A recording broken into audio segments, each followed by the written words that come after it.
In the age of AI, learning to code has never been easier. So let us take a look at learning to code with free AI tools, and we'll demonstrate with Copilot.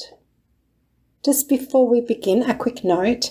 So AI-generated content isn't perfect. However, if there are many resources on a given topic, the results are quite reliable. So it's great for learning the main 3 web languages, but you still need to test it and use the code. Start by opening up your Edge browser or Copilot in another browser and then type in your query. After entering and getting the search results, scroll upward for the Copilot to expand, and then you can see the Copilot explaining your query and it gives you code samples. And Copilot also gives other relevant information.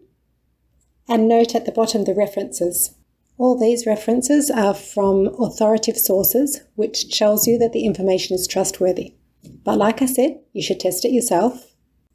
In the prompt bar, if you need, you can ask Copilot to explain anything you are unsure of, and Copilot will respond accordingly. And you get useful tips where appropriate. So from your coding challenges, you can select any topic, type in your query, and then get your coding lesson. And of course, there are many more options available. As you get into more advanced topics, these resources will become less reliable. But for a beginner, it is a super fast way to access the foundations of coding for the web. Please let everyone know in the comments if you have other free AI learning resources to share. And in the meantime, enjoy your new AI tutors.